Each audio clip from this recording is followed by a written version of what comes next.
करहल पहुंचे राज्य मंत्री नरेंद्र कश्यप ने भाजपा प्रत्याशी के लिए मांगा समर्थन। बताते चलें कि उत्तर प्रदेश सरकार के राज्य मंत्री व स्टार प्रचारक नरेंद्र कश्यप करहल के देवी रोड स्थित भाजपा जिला मंत्री मनोज कश्यप के आवास पर पहुंचे। इस दौरान उन्होंने लोगों से भाजपा प्रत्याशी रघुराज सिंह साक्य के लिए समर्थन देने की अपील की है। इस दौरान करहल पहुंचने पर राज्य मंत्री नरेंद्र कश्यप का भाजपाइयों ने फूल मालाओं से लादकर व स्मृति चिन्ह देकर जमकर स्वागत सत्कार किया है।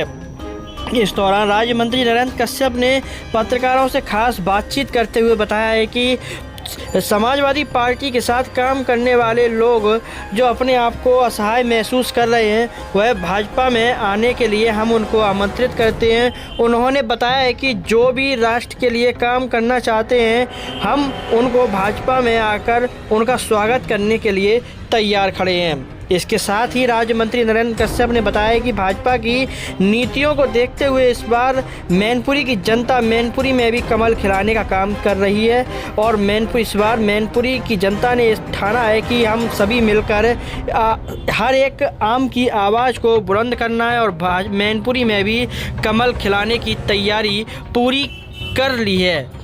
आइए हम सुनते हैं क्या कहा राज्य मंत्री नरेंद्र कश्यप ने पत्रकारों से खास बातचीत करते हुए। हम आपको इस वीडियो के जरिए सुनवाते हैं।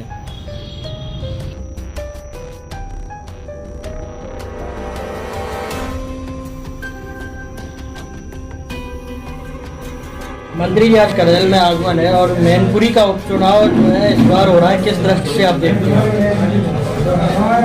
उत्तर प्रदेश की जनता का जिस प्रकार से लगातार भारतीय जनता पार्टी के प्रति रुझान और आशीर्वाद बढ़ रहा है, उसी के प्रतिफल स्वरूप रामपुर और आजमगढ़ में भी भारतीय जनता पार्टी का कमल खिला।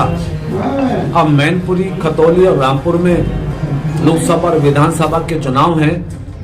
मैनपुरी में मैं भी पार्टी की ओर से स्टार प्रचारक के रूप में प्रचार प्रसार के लिए आया हूं। जिन भी लोगों से, संभ्रांत लोगों से बातचीत हुई है, फीडबैक मिल रही है, निश्चित लग रहा है कि रामपुर आजमगढ़ की तरह इस बार मैनपुरी में भी भारतीय जनता पार्टी का कमल जीत के साथ खिलने वाला है और भारतीय जनता पार्टी ने पूरे मनोयोग के साथ अपनी दोनों ही सरकारों की योजनाओं का जनता को निष्पक्षता के साथ लाभ दिलाकर काम के आधार पर वोट मांगने का सिलसिला शुरू किया है। चूंकि देश के प्रधानमंत्री नरेंद्र मोदी जी, उत्तर प्रदेश के माननीय मुख्यमंत्री आदरणीय योगी आदित्यनाथ जी, योगी मोदी जी की जोड़ी ने जिस प्रकार से डबल इंजन की सरकार को संचालित करके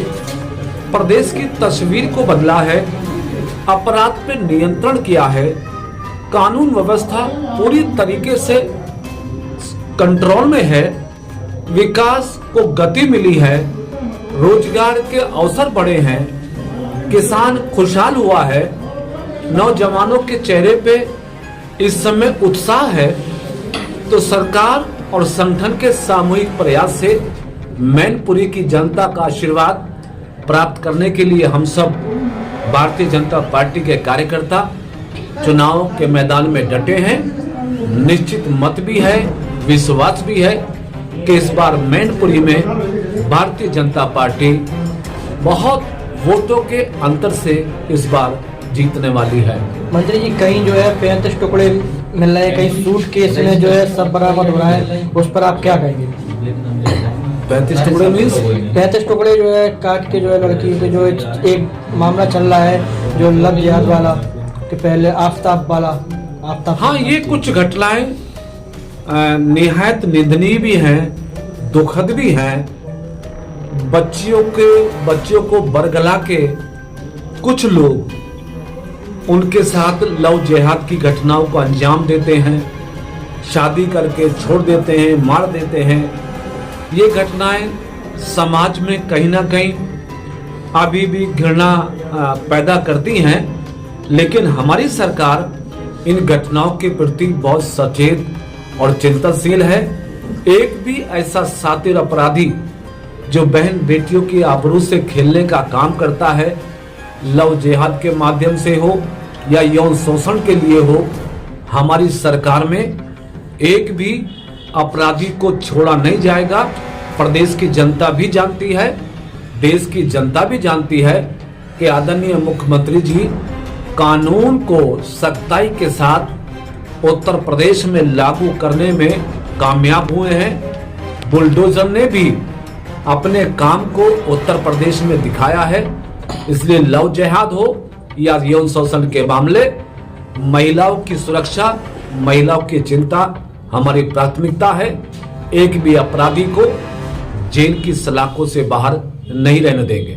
मंत्री जी, विपक्ष का कहना है कि जो अपराधी भारतीय जनता पार्टी से जुड़े हैं उनको तो जो है बख्शा जाता है, लेकिन अदर जो है लोगों को बिल्कुल भी नहीं बख्शा जा रहा है।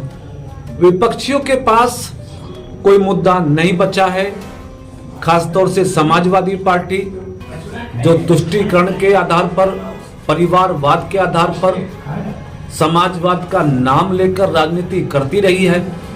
अब प्रदेश की जनता इस पार्टी के झूठे मंसूबों को समझ गई है। इसलिए अब भारतीय जनता पार्टी पे आरोप लगाना, सरकार पे आरोप लगाना, इसके अलावा अब विपक्ष के पास कोई मुद्दा नहीं है, कोई विषय नहीं है। क्योंकि जिस प्रकार से 2022 में 37 वर्षों के बाद उत्तर प्रदेश की जनता जनार्दन ने भारतीय जनता पार्टी को अपना आशीर्वाद दिया, उसके उपरांत सभी विपक्षी दल इस बात को समझ गए हैं कि देश की जनता हो या प्रदेश की जनता हो, अब भारतीय जनता पार्टी के सबके साथ और सबके विकास के सिद्धांत के साथ जुड़ गई है। डबल इंजन की सरकार के विकास की नीति के साथ जुड़ गई है। प्रदेश भी आगे बढ़ा है, देश भी आगे बढ़ा है। विपक्ष की कोई साजिश मैनपुरी के चुनाव में काम आने वाली नहीं है। मैनपुरी की जनता बहुत सूझवान है।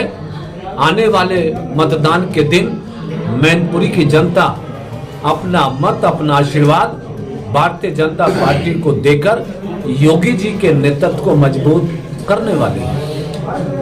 समाजवादी पार्टी का के विपक्ष का कहना है कि जो है सपा की एक प्रत्याशी को चुरा कर मैदान में उतारा है। राजनीति में कोई चुराने का आरोप लगाए, लूट का आरोप लगाए, ये कदाचित उचित नहीं है। भारत में लोकतंत्र है, उत्तर प्रदेश में भी लोकतंत्र है। प्रत्येक कार्यकर्ता, नेता का अपना अपना डिसीजन होता है कि वो किस पार्टी, किस विचारधारा के साथ काम करे। अगर बहुत सारे लोगों ने समाजवादी पार्टी की विचारधारा से या समाजवादी पार्टी के नेताओं के परिवारवाद की नीति से आज ही जाकर भारतीय जनता पार्टी में अपना स्थान तलाशा है, तो हम उसका स्वागत करते हैं। अगर मैनपुरी में भी कोई प्रत्याशी समाजवादी पार्टी को छोड़कर तुष्टीकरण और परिवारवाद की राजनीति से अलग हटके राष्ट्र के लिए काम करना चाहता है, प्रदेश की जनता के लिए काम करना चाहता है और भारतीय जनता पार्टी का उम्मीदवार बनकर संसद में मैनपुरी की आवाज बुलंद करना चाहता है, तो हम उनका स्वागत करते हैं और हम उन्हें जिताएंगे। चाचा भतीजे भी अब एक हो गए, क्या आपको लगता है कि कोई जो फर्क पड़ेगा?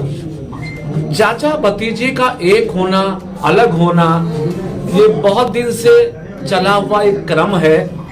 इससे किसी को कुछ इसलिए फर्क नहीं पड़ेगा कि सब जानते हैं कि चुनाव नजदीक आया, साथ होने का दावा करते हैं, चुनाव समाप्त हुआ, अपनी डपली, अपना राग बजाते हैं। और वैसे भी 2022 के विधानसभा के चुनाव में, 2019 के लोकसभा के चुनाव में देश ने भी देखा, प्रदेश ने भी देखा। लोकसभा में एसपी, बीएसपी, आरएलडी ने चुनाव मिलकर लड़ा, तब भी भारतीय जनता पार्टी 64 सांसद जिताने में कामयाब हुई। विधानसभा चुनाव 2022 में सपा और ओम प्रकाश राजभर जी और आरएलडी जैसी बहुत सारी पार्टियों ने चुनाव मिलकर लड़ा और दावा किया कि समाजवादी पार्टी गठबंधन 400 सीट जीतने वाला है।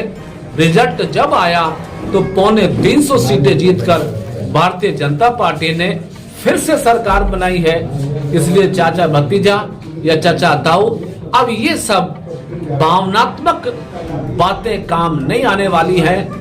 मैनपुरी की जनता विकास चाहती है, मैनपुरी की जनता रोजगार चाहती है, डबल इंजन की सरकार चाहती है, इसलिए भाजपा ही एक अंतिम विकल्प है आज मैनपुरी की जनता के सामने। एक लास्ट सवाल आपसे हो रहा है, चुनाव से पहले चाचा भतीजा जो है एक हो जाते, चुनाव के बाद फिर अलग अलग हो जाते हैं, इस पर आप क्या कहेंगे? क्या इस चुनाव में भी, इस चुनाव के बाद जो है अलग रहेंगे या एक ही है? मैंने पहले ही कह दिया है, आपको ये बयान बता दिया है कि एक इनका चुनावी प्रक्रिया है, क्रम है कि जब चुनाव आना नजदीक हुआ, चाचा भतीजे और सब परिवार इकट्ठा हो गया, चुनाव समाप्त हुआ, अलग अलग होने का ये फिर ड्रामा करते हैं, तो जनता जानती है इस बात को। इसलिए इन सब चीजों का कोई फर्क भारतीय जनता पार्टी पर नहीं पड़ने वाला है।